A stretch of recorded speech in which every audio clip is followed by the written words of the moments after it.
자동차 정비기능사 2013년도 2회차에 1번에서부터 20번 문제풀이 진행합니다. 1번 자동차 전조등 주광축의 진폭 측정 시 10m 위치에서 우측 우향 진폭 기준은 몇 cm 이내일까요? 1번 10, 2번 20, 3번 30, 4번 39. 답은 30이죠. 요거는 진폭이죠. 그 진폭이기 때문에 차에서 보면은 차가 있고 여기에 헤드라이트가 있으면요, 헤드라이트를 기준으로 해가지고 진폭은 다 30cm로 가시면 되는데 좌측만 조금 다릅니다. 좌측에서도 우측은 30cm로 가시면 되는데요, 좌측 즉 운전석 측이죠. 운전석 측에서 이제 좌측 방향은요, 이제 반대편에 오는 차의 눈부심을 방지하기 위해서 여기만 15cm로 보시면 됩니다. 그래서 30, 30, 30, 여기는 15cm 보시고요. 그 다음에 차량 옆에서 봤을 때 이제 상향 진폭 있죠. 상향 진폭은 10cm가 되는 거고요. 하향 진폭은 요거 축 기준으로 봤을 때는 10분의 3 이내이어야 되고요. 차량 밑에서 위로 올라갔을 때, 즉 차량 지면을 기준으로 했을 때는 10분의 7 이상이어야 합니다. 그래서 요거 이렇게 간단하게 30, 30, 30, 15 하시고요. 위로 10cm, 그 다음에 10분의 3이나 10분의 7로 아마 여러분들 하시면 될 것 같습니다. 2번 어떤 기관의 열 효율을 측정하는데 열 정산에서 냉각 효율이 29%고요. 냉각 효율이 29%고 배기와 복사에 의한 손실이 31%입니다. 기계 효율은 80%고요. 정미 효율을 물어봤습니다. 일단 기계 효율이 나왔죠. 그래서 여러분들 효율에 관련돼서 나오면요, 효율이라고 하면요, 입력분의 출력으로 생각하시면 됩니다. 요거를 출력 곱하기 100을 해주고요. 요건 퍼센테이지니까 잠깐 계산할 때는 잠깐 빼놓고 할게요. 이걸 다시 보면은 IPS 지시마력분의 BPS 이렇게 보실 수 있고요. 요거는 다시 지시 효율분의 정미 효율로 다시 볼 수 있습니다. 그러면 요거를 다시 계산해 보면은 저희가 알고 있는 정미 효율은 요거 반대로 지시 효율을 반대 요쪽 그 기계 효율 쪽으로 넘겨주면 되겠죠. 정미 효율은 일단 기계 효율 곱하기 지시 효율로 보시고요. 요거 아까 100% 있었죠. 그래서 요거를 100으로만 나눠주시면 됩니다. 이때 지금 지시 효율이죠. 지시 효율은 저희가 100%에서 손실된 거를 빼주시면 됩니다. 그래서 요거는 100% 마이너스 냉각에 의한 손실 29%, 그 다음에 복사에 의한 손실 31% 하면은 40% 나옵니다. 그래서 지시율은 40%가 되는 거죠. 그래서 이걸 다시 계산하면은 기계율이 80%고요. 그 다음에 정미율이 40%입니다. 그 다음에 이거를 나누기 100을 하면 되죠. 이렇게 하면 48에 3200, 그 다음에 나누기 100 해서 하면은 32% 나옵니다. 그래서 32%. 여러분들 요거 효율 나오는 것들 뭐가 됐던 간에 효율 나오는 거 하잖아요. 그럼 가장 기본적으로 입력분의 출력으로 계산을 하시면 되고요. 이게 가끔 가다가 출력분의 그 아웃풋분의 인풋이 되는 경우가 있습니다. 요거 같은 경우는 이제 보통 이제 RPM에 관련돼서 또는 회전수에 관련돼서 나올 때만 이렇게 좀 바뀌고요. 그 외에는 전부 다 입력분의 출력으로 바뀝니다. 입력분의 출력으로 계산하시면 되니까요. 요거는 좀 알아두시면 좋을 것 같습니다. 3번 크랭크축 메인 저널 베어링을 마모 점검하는 방법은 1번 필러 게이지 방법, 2번 시인 방법, 3번 직각자 방법, 4번 플라스틱 게이지 방법. 답은 플라스틱 게이지 방법입니다. 플라스틱 게이지 방법은 그렇죠. 크랭크 축이 있으면 그냥 두 개만 그릴게요. 크랭크 축이 있으면은 메인 저널 베어링 쪽이에요. 플라스틱 게이지라고 해서 이렇게 동그랗게 생긴 플라스틱이 하나 있습니다. 이 플라스틱을 저희 여기 메인 저널 길이만큼 잘라서 크랭크 축 방향으로 놔두고요. 여기에 캡을 씌워줍니다. 그 다음에 규정 토프로 체결한 다음에 여기 체결하고 나서 요걸 다시 그대로 탈거합니다. 탈거하고 나서 그러면 요 탈거하고 나면은 플라스틱 게이지가 동그랬었던 게 이렇게 넓적하게 펴질 겁니다. 요거를 보면은 이렇게 넓적하게 펴지면은 여기서 제일 넓은 부분을 이제 측정을 하시면 됩니다. 그래서 3번의 답은 4번. 4번 차량용 엔진의 성능에 영향을 미치는 여러 인자에 대한 설명으로 올바른 것은 1번 흡입 효율, 최적 효율, 충전 효율. 2번 압축비는 기관 성능에 영향을 미치지 못한다. 3번 점화시기는 기관의 특성에 영향을 미치지 못한다. 4번 냉각수 온도, 마찰은 제외한다. 답은 1번이 됩니다. 우선 압축비는요, 기관 성능에 영향을 미칩니다. 압축비가 높으면 높을수록요, 엔진의 성능은 더 좋아집니다. 하지만 가솔린 기준으로 봤을 때 압축비가 너무 높아지게 되면은 이제 열이 발생하죠. 그거에 따라서 이제 노킹이 발생되기 때문에요, 압축비는 적당히 높여주는 게 맞고요. 점화시기 같은 경우는 점화시기는 이제 엔진 회전수죠. RPM이 상승함에 따라서 진각이 됩니다. 근데 너무 많이 진각이 되면은 이제 요것도 노킹이 발생을 합니다. 그래서 이때 노킹이 발생하면은 지각을 해주게 되는 거죠. 지각을 해줍니다. 그 다음에 냉각수 온도하고 마찰은 반드시 들어가야 되는 거죠. 그래서 답은 1번이고요. 5번 디젤기관에서 전자제어식 고압 펌프의 특징이 아닌 것은 1번 동력 성능이 향상된다, 2번 쾌적성이 향상된다, 3번 부가장치가 필요하다, 4번 가속시 스모그 저감이 된다. 특징이 아닌 거기 때문에 답은 4번 가속시 스모그 저감으로 보시면 되고요. 6번 실린더가 정상적인 마모를 할 때 마모량이 가장 큰 부분은 1번 실린더 윗부분, 2번 실린더 중간 부분, 3번 실린더 밑부분, 4번 실린더 헤드 부분. 마모량이 가장 큰 부분이죠. 가장 큰 부분은 실린더 윗부분입니다. 그래서 실린더가 이렇게 있으면은 피스톤이 상하 왕복 운동을 합니다.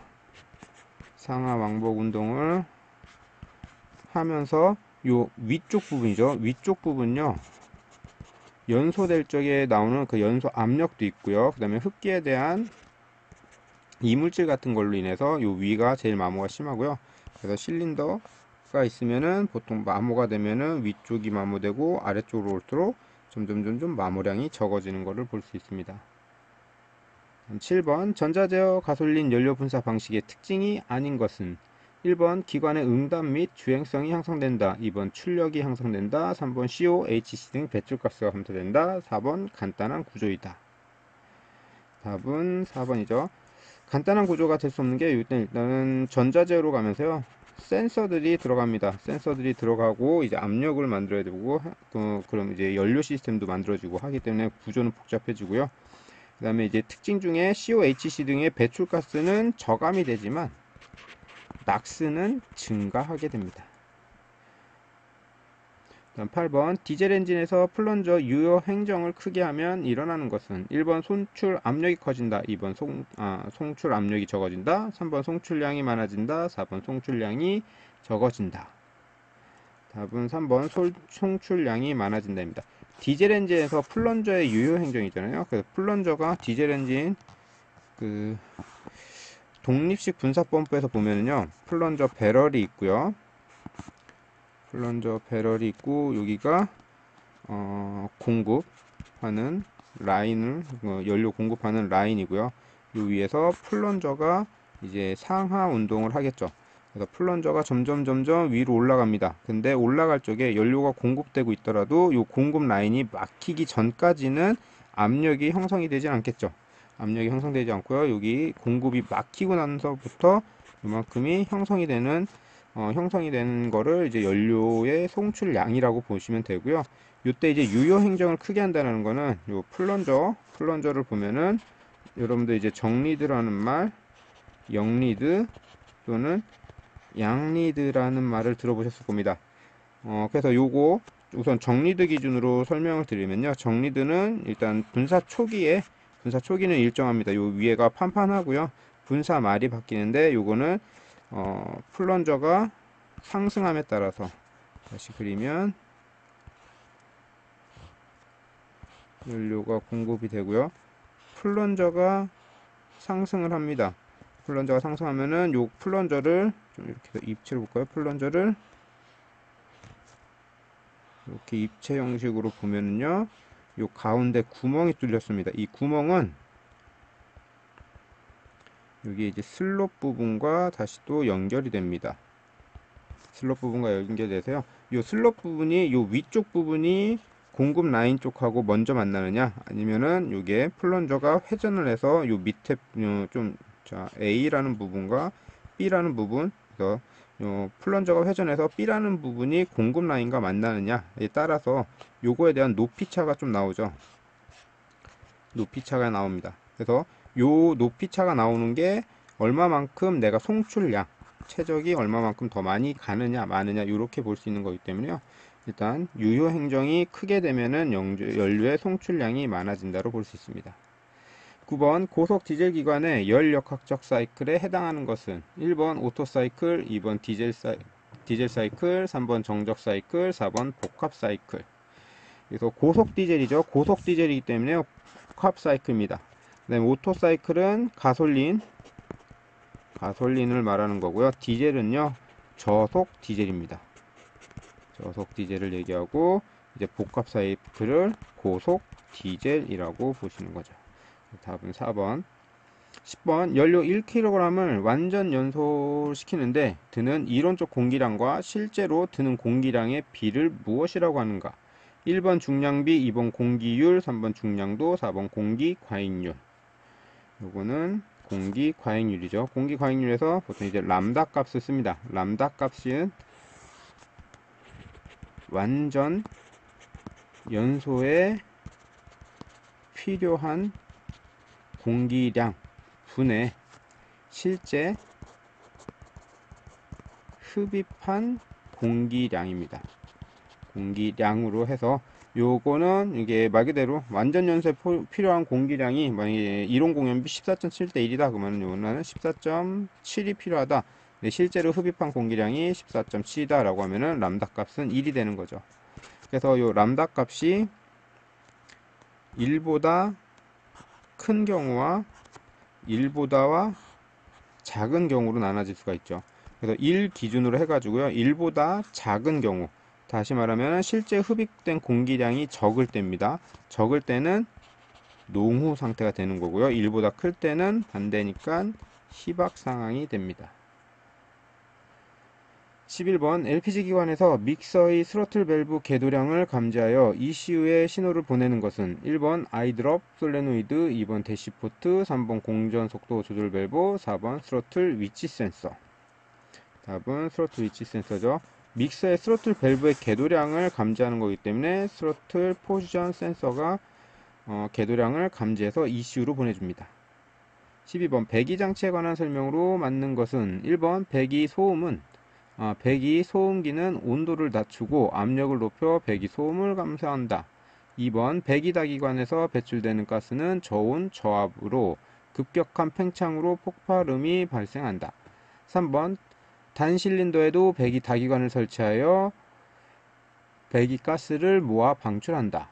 4번 소음 효과를 높이기 위해 소음기의 저항을 크게 하면 배합이 커 기관 출력이 줄어든다. 답은 4번입니다. 여기서 보면 이제 3번 같은 경우는 단실린더죠. 실린더가 하나짜리는요, 다기관이라고 하지 않습니다. 그냥 배기관이라고 하는 거고요. 그냥 소음 효과를 높이기 위해서 소음기 저항이 크다라는 건요, 내가 바깥으로 폭발돼서 나간 배출가스가 바로 대기 중으로 나가면은 이게 소음이 크기 때문에 여기에 내가 소음기를 달아줍니다. 소음기를 이렇게 달아주고요. 이때 소음기를 내가 막 격벽을 많이 치고 여기에 타공을 많이 해서 움직이는데 되게 좀 많이 저항이 걸리게 해서 만약에 압력이 올라간다 라고 하면요, 내가 배기가 충분히 나와줘야 되는데 높은 압력에 의해서 많이 나오지 못했죠. 그러니까 여기 안에 있는 최적이 완전히 배기가스가 다 빠져나오지 못할 수도 있습니다. 이렇게 된다면은 이제 출력은 줄어드는 게 맞죠. 그래서 답은 4번. 13번 가솔린 기관의 유해가스 저감 장치 중 질소산화물 발생을 감소시키는 장치는 1번 EGR 시스템, 2번 퍼지 컨트롤 시스템, 3번 블로바이 가스 환원 장치, 3번 감속시 연료 처단 장치. 답은 EGR 시스템입니다. EGR 시스템은요, 실린더가 있고 인테이크하고 익스테이크가 있습니다. 이때 배기 쪽에 배기 다기관을 통해서 배기가스가 나가죠. 이때 배기가스 나가는 거를 잡아줍니다. 잡아준다는 거는 배기 쪽이 어차피 압력이 높기 때문에 여기에 구멍을 하나 만들어서 여기에 EGR 밸브를 설치합니다. 이 EGR 밸브를 설치해서 내가 흡기 쪽으로 이렇게 해서 보내주게 되는 거를 EGR 시스템이라고 하고요. 그 다음에 이제 배기다기관에서 바로 배기를 가져오는 거기 때문에 그러니까 온도 자체가 매우 높습니다. 이때는 EGR 밸브를 이때는 이제 온도가 높을 때는 얘를 여기에 이제 쿨러, 보통 이제 EGR 쿨러도 같이 설치가 됩니다. 그래서 온도가 높을 때는 EGR 쿨러를 통해서 가고요. 온도가 낮을 때는 바이패스를 시켜서 쿨러를 통하지 않고 바로 실린더 내로 들어가게 하는 거죠. 그래서 여기 낙스를 저감하는 건요, 배기가스를 재순환시킴으로써 여기 연소실에서 폭발 쪽에 어떻게 보면 출력을 약간 줄이는 겁니다. 출력을 낮춰가지고, 다시 말하면은 NOx가 발생될 수 있는 조건, 발생 조건을 제한하는 겁니다. 제한을 해가지고 낙스를 줄여주는 거죠. 그 중에 하나가 EGR 시스템을 설치하는 겁니다. 14번 냉각 장치에서 냉각수의 비등점을 올리기 위한 방식으로 맞는 것은 1번 압력 캡식, 2번 진공 캡식, 3번 밀봉 캡식, 4번 순환 캡식. 답은 압력 캡식이죠. 압력 캡식은 내가 밀폐된 곳에 여기에 압력 캡을 하나 설치합니다. 압력 캡을 설치해서 여기에서 물이 끓는다고 하면요, 보통 저희 대기압 상태에서요, 물은 100도씨 정도에서 끓기 시작합니다. 하지만 여기에 밀폐 상태에서 여기 압력을 대략 한 0.8에서 한 1.0바 정도를 더 걸어줍니다. 그렇게 되면 끓는 점이 100도에서 보통 이제 112도에서 한 118도 정도를 얘기합니다. 그래서 끓는 점을 더 올려서 비등점을 올려주는 거죠. 그때 사용하는 건 압력 캡식. 15번 기관의 회전수를 계산하는데 사용하는 센서는 1번 스로틀 포지션 센서, 2번 맵 센서, 3번 크랭크 포지션 센서, 4번 노크 센서. 답은 크랭크 포지션 센서 해서 CPS라고 하죠. 이 CPS는 CAS와 같은 역할을 합니다. 16번 전자제어 가솔린 기관 안에서 워밍업 후 공회전 부조가 발생했다. 그 원인이 아닌 것은 1번 스로틀 밸브 걸림 현상, 2번 ISC 장치 고장, 3번 수원 센서 배선 단선, 4번 악셀 케이블 유격 과대. 답은 악셀 케이블 유격 과대. 유격 과대가 됐다라는 건요, 내가 밟아도 이게 제대로 작동을 안 한다라고 볼 수 있는 거죠. 요거는 이제 워밍업이 되고 나서 이제 공회전 부족하고는 전혀 상관이 없습니다. 17번 스로틀 포지션 센서 설명 중 틀린 것은 1번 공기 유량 센서 고장 시 TPS 신호에 의해서 분사량이 결정된다. 2번 자동 변속기에서 변속 시기를 결정해주는 역할도 한다. 3번 검출하는 전압 범위는 0에서 12V까지이다. 4번 가변 저항기구 스로틀 밸브의 궤도량을 검출한다. 틀린 거는 3번이죠. 스로틀 포지션 센서는요, ECU 쪽에서 이제 풀업 저항을 걸린 상태에서 전압을 받기 때문에요, 0에서 5V까지만 신호를 받습니다. 그 다음에 공기 유량 센서, 에어플로우 센서가 고장이 나면요, 스로틀 포지션 센서, 그러니까 스로틀 포지션 센서의 궤도량하고요, 엔진 RPM을 갖고 들어오는 공기량을 간접적으로 계측을 합니다. 그 다음에 나머지는 다 맞는 거고, 해서 17번에 답은 3번. 18번 배출가스 중에서 유해가스에 해당하지 않는 것은 1번 질소, 2번 일산화탄소, 3번 탄화수소, 4번 질소산화물. 답은 질소죠. 이때 유해가스, 배출가스에서는요, 유해가스하고요, 무해가스로 다시 나눠집니다. 유해가스는 CO, HC, NOx고요. 얘네들이 이제 산화 환원 반응을 일으켜서 CO2, H2O로 바뀌고, 뭐 N2 요 정도까지, 요거까지는 근데 대부분 나오지 않고요, CO2, H2O 정도만 여러분들 아시면 될 거예요. 19번 윤활 장치에서 유압이 높아지는 원인으로 맞는 것은 1번 릴리프 밸브의 스프링 장력이 클 때, 2번 엔진 오일과 가솔린이 희석됐다. 3번 베어링이 마멸됐다. 4번 오일 펌프가 마멸됐다. 답은 1번입니다. 윤활 장치에서 유압이 높아질 수 있는 원인 중에 하나는요. 일단 간극 부분이다. 간극이 작아졌을 때 또는 점도가 높아졌을 때, 오일 통로가 막혔을 때, 그 다음에 밸브 스프링, 그 릴리프 밸브 스프링 장력이 과다할 때를 볼 수 있죠. 그래서 4번 1번.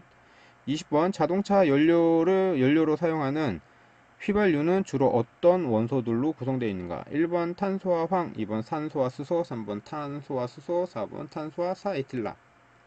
답은 탄소와 수소로 되어 있습니다. 탄소와 수소로 되어 있고요. 보통 요거는 CH 이렇게 보고요. 그 다음에 저희 화학 분자식까지 본다면요. 요거는 그냥 여러분들 그냥 상식으로 알고 계시면 좋을 겁니다.